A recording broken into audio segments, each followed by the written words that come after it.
Hi guys, back here for another video. Sorry, it's been a few days. Basically today I want to do a top. I'm in a WWE mood. Not really sure what to talk about with all the backlash of WrestleMania and stuff. I feel like that's already not been discussed by me, but that's out there a lot. So I'm gonna kind of do a top thing by a wrestler. I'm always hoping he comes back. Santino and Marrella. We have James Ellsworth now, who's kind of I wouldn't say fill-in because he's his own unique character, but yeah, they remind me a lot of each other. So we'll take a look at some of the best Santino and Marella moments. Right, so basically the first one is Thanksgiving. Who can remember that? I can't remember what year it was. But that's quite bad of me, I know. But I remember the time he had that Thanksgiving dream, and he assumed that all the divas should be making him a bunch of meal and stuff because he thinks they should cook for him. But yeah, as you can tell, he wasn't that smooth with the ladies, except Beth Phoenix, obviously. But yeah, I just remember that whole scene of him kind of, you know, like getting it all over him. Like that was quite a classic one, really. Um, I'm trying to think of a lot of the singing. Who can forget? Oh, excuse me. Who can forget his singing? I mean, yeah, yeah, he can make a great musical hit, but you want to plug your ears because so it's always funny hearing him sing. We got quite the street cred. He always thought he had street cred because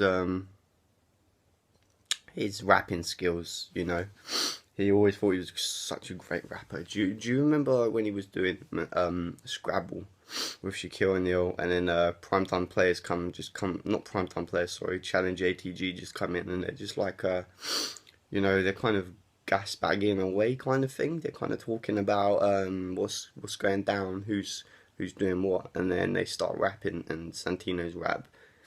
I'm not gonna do it because it is ridiculous. It's pretty crazy.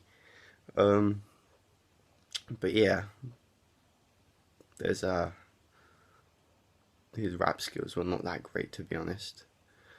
Um, no, Melina, when he showed, Melina was trying to do her entrance that time. Well, her entrance where she slides in kind of like splits kind of position. And yeah, Santino does it, and it doesn't quite go down to scratch. It's not down to this knowledge. He also in masks as well. There's something about masks. You remember that time he called Rey Mysterio over, and he invited him to Raw for the first time, and he was trying to say about, he was kind of just talking about, oh, Batman, stuff like that, and I think that was a pretty crazy time, really. And he let him speak, but he had to make him speak a normal language, which I don't think Ray was happy with his advice, if that makes sense. My mind's gone blank. When I was making this, I had a whole kind of thing about it, but the whole Stone Cold thing. He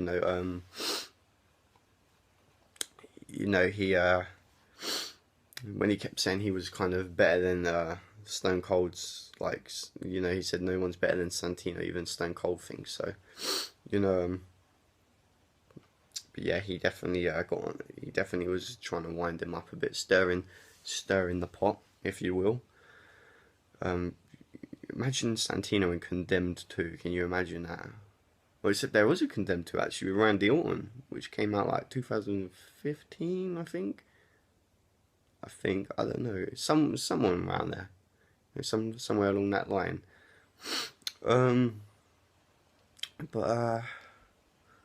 yeah, and when Santino came to England and he wanted to know the culture, so, he was watching James Bond, Austin Powers, Mr. Bean, and Benny Hill, and yeah, he even said to the crowd stuff, they should drive on the right hand side of the road. He was just trying to say stuff like that. And he also had a tea party and wanted to have a tea party with Sheamus to just, kind of, I don't know why he kind of thought that's what all English people do. I mean, I mean, I do love my cup of tea. Do you know, I actually kind of want a cup of tea now.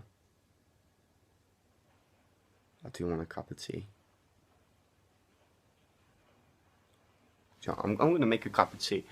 You know, that's kind of ended the Santino discussion. You know, it's kind of, I know it's not a great video. And again, my editing skills aren't that great because I'm not kind of doing this for the kind of, I'm not doing this to get massive views or nothing like that. I just come on here to talk and just gossip about stuff and hopefully people comment. But yeah, I'm gonna make myself a cup of tea, I think. And look at this, where is it? You know, this is a really cool, my sister got me, sorry it's a bit noisy. My sister got me this, you know, it's a really cool, like I'll go through here, right boys, my sister got me a really cool cup. Oh, would you believe we come in?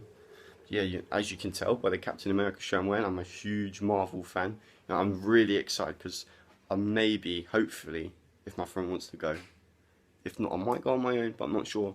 Midnight Screening of Guardians of the Galaxy Volume 2 next week. Not this week, next week. So, you know, I'm really excited about that. Tomorrow, actually, TellTale games. You know, the TellTale Guardians of the Galaxy. That's going to be wicked. Love TellTale and all the stuff they do. But yeah, she got me like a little thermal thing for Christmas. You know, Spider-Man, Iron Man. Just some of the classics. You know, I was so excited about Spider-Man Homecoming. Buzzing for that. And yeah, Spider-Man and Iron Man, it seems. So it's kind of like a, oh, and it looks like a Doctor Strange there in the bottom. But yeah, so it's kind of like a little Spider-Man Homecoming featuring Doctor Strange, which Doctor Strange, played by Benedict Cumberbatch, is going to appear in Thor Ragnarok. And he, as far as I know, he hasn't been in any trailers for it yet, but I've just seen the cast listed on IMDb. But yeah, Thor Ragnarok with the Hulk is kind of like a Planet Hulk montage, I think. But yeah, there's a trailer out now.